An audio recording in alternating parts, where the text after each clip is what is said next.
नमस्कार, राष्ट्रीय जगत विजन में आपका स्वागत है। मैं हूं प्रगति अग्रवाल। हाईकोर्ट के फैसले के बाद नौकरी के संकट से जूझ रहे 3000 से ज़्यादा बीएड-धारी सहायक शिक्षक अपनी सेवा सुरक्षा के लिए लगातार प्रयासरत हैं।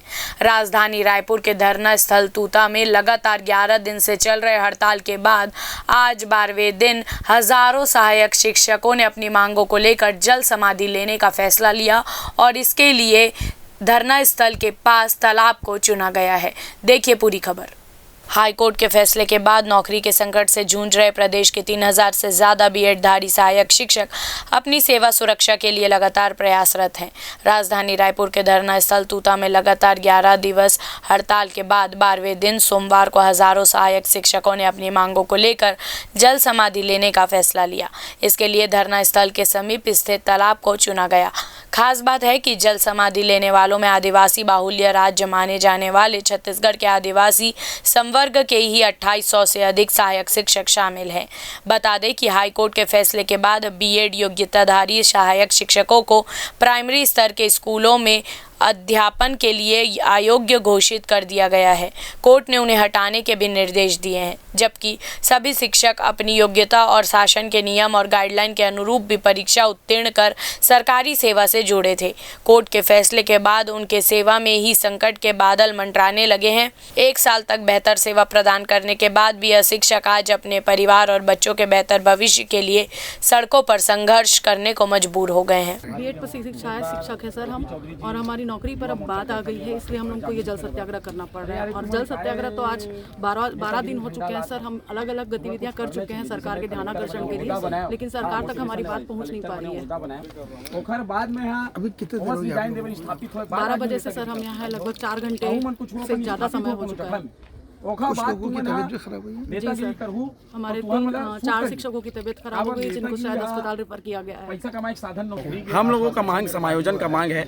शासन के विज्ञापन को देख करके बाकायदा जो केंद्र सरकार है, नरेंद्र मोदी की सरकार, उसके अंदर में बैठी है एनसीटी, वो नियम बनाता है कि बीएड करने वाले प्राइमरी शिक्षक बन सकते हैं। उसी भर्ती नियम को हर राज्य लागू करता है, उसके आधार पर विज्ञापन आता है, हम सबका चयन होता है और मामला कोर्ट में चला जाता है डीएड वालों के माध्यम से, और उसमें निर्णय जो है डीएड वाले ही 1 to 5 में पढ़ाएंगे, ऐसा कोर्ट बोलता है। लेकिन कोर्ट बार बार जज जो है पूछते हैं कि ये जो लड़का 3000 लग गए हैं, 3000 जो बच्चे हैं, उनके लिए सरकार क्या सोच रही है।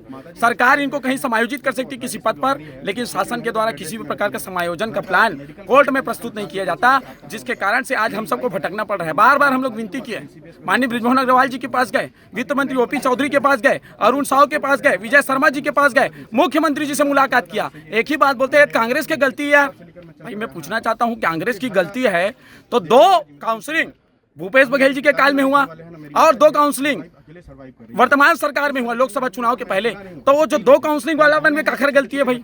ये जो है दलगत राजनीति से ऊपर उठ के मैं माननीय सम्माननीय हमारे सब नेता मतलब कहना चाहता हूँ कि ये जो 3000 शिक्षक मने आज जो मजबूर है जल में सत्याग्रह करे बार ओखर बात ला सुने हम सब न्याय करे। मैं भारतीय जनता पार्टी कार्यकर्ता रहे हूँ और तैयारी करते रहो, पढ़त लिखत रहो, मंडल में मीडिया प्रभारी रहे, लेकिन आज यही स्थिति हो गई कि कांग्रेस हमला नौकरी दी से और भाजपा हमला निकाले में तुले। अब काखर से हम आंख मिलान कान की भी हमारा सरकार बनेगा, आपका काम होगा कथे तो सरकार में थंबिल निकाले में तुले यार, काय सरकार बनवा है।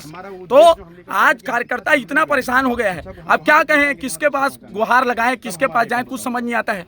और यहाँ पर बैठे हैं तो पुलिस प्रशासन का डर दिखाया जाता है, बुलाया जाता है। बच्चे अनुनय विनती करने गए थे ओपी चौधरी जी के पास, उसको बैरंग वापस लौटा दिया जाता है। ये छोटे छोटे बच्चे कोई हथियार उठाए हैं। हमारे छत्तीसगढ़ के महतारी के लोनी बाबू लड़का हमन हाँ एकदम सीधा लड़का, ऐसे कोई न हो कि जाकर के हम किसी प्रकार के दंगा भड़काने वाले हैं, आग लगाने वाले हैं, जेकर बावजूद हमारे मन से सौताला व्यवहार होते हम लोगों को समझ नहीं आता है। तो हम तो चाहते हैं हम सबका समायोजन हो, हम चुपचाप जाकर के अब जहाँ पर कार्य क्षेत्र में थे पढ़ाएंगे और बच्चों का भविष्य बनाएंगे।